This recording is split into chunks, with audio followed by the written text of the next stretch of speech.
Salam sejahtera kelas, hari ini kita akan masuk subtopik 4.4 sektor pertanian dan perhutanan. Jadi seperti biasa, kita masih lagi berada di dalam bab 4 subtopik 4.4 dan dalam isu ini, dalam sektor ini kita akan tengok apa isu-isu sosio-saintifik yang berkaitan dan juga apa aplikasi teknologi hijau yang boleh diaplikasikan untuk menangani isu-isu atau masalah berkaitan sektor ini. Mari kita tengok satu persatu. Sebelum itu kita tengok pendahuluan dia. Peningkatan kepadatan penduduk serta perubahan taraf hidup adalah antara faktor yang menyumbang kepada permintaan tinggi terhadap kawasan penempatan baharu.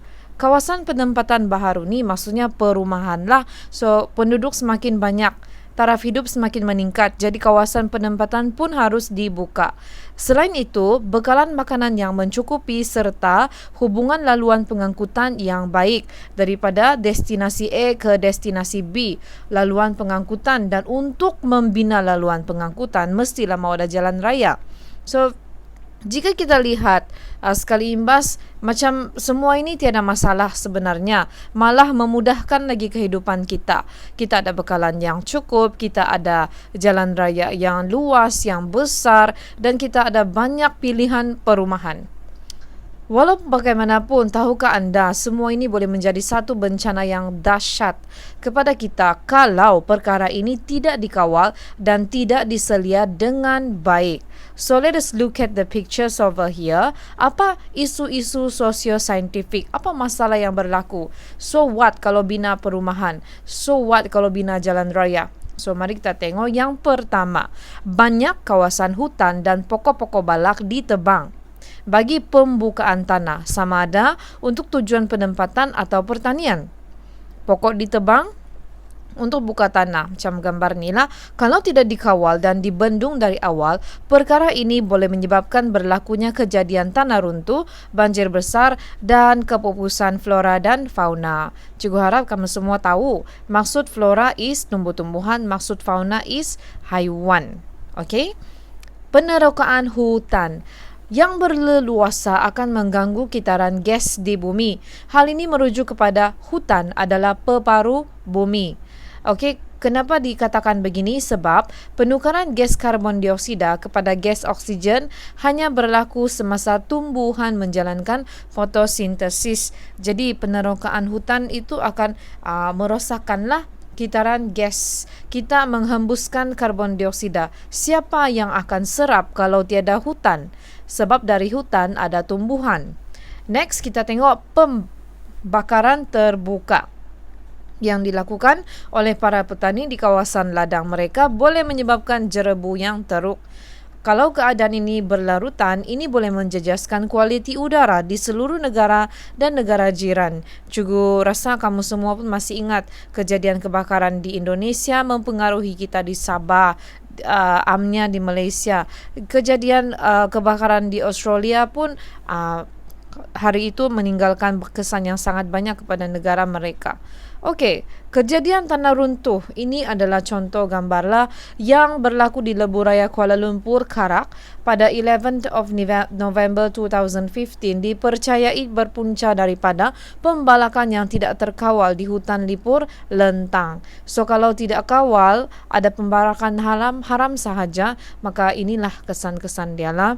Next, permintaan yang tinggi terhadap perabot serta penggunaan kertas tanpa kawalan menyebabkan penebangan hutan dilakukan dengan berleluasa kerana kertas dan perabot berasal daripada pokok. Kalau banyak kertas diminta untuk dibuat, maka terpaksa banyaklah pokok ditebang. Selain daripada kertas, perabot jugalah. Next, penggunaan racun serangga dan baja kimia yang berleluasa oleh para petani ini telah menyebabkan tanaman tercemar. Contoh, keazidan tanah meningkat menyebabkan tanah itu tidak sesuai lagi untuk pertanian. Bahan kimia yang diserap oleh tanah juga akan mengalir ke dalam sungai. yang berhampiran. Ini menyebabkan pencemaran air berlaku. So bayangkanlah, ini kawasan pertanian. Kalau kawasan pertanian ini menggunakan bahan kimia baja untuk menyuburkan tanaman, jadi kemana bahan kimia itu mengalir kalau bukan ke sungai berhampiran, kan? So itulah isu-isu sosio-saintifik yang ada di dalam sektor pertanian dan perhutanan. Apalah aplikasi teknologi hijau untuk menangani isu sosio-saintifik ini? Macam mana kita mau membantu memulihkan semula hutan yang sedia ada, dan pada masa akan datang kamu masih lagi boleh hiking di bukit-bukit ataupun kawasan-kawasan yang bergunung ganang yang tinggi, kalau masih ada pada masa depan.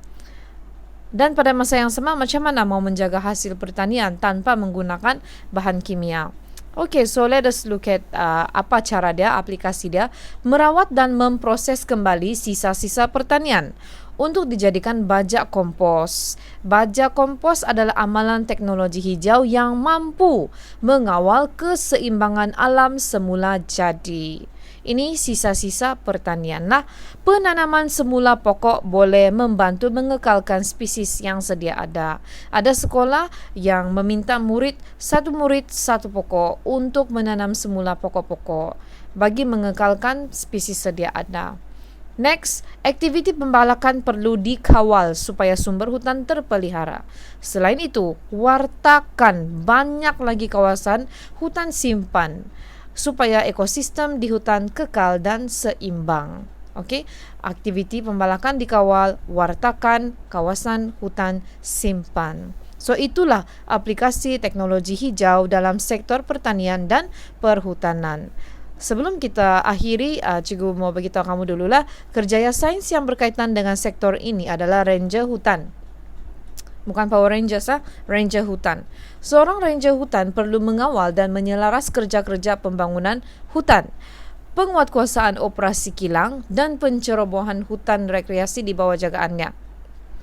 Sekali lagi cikgu ulang, kawal, selaras kerja-kerja pembangunan hutan, penguatkuasaan operasi kilang, pencerobohan hutan rekreasi.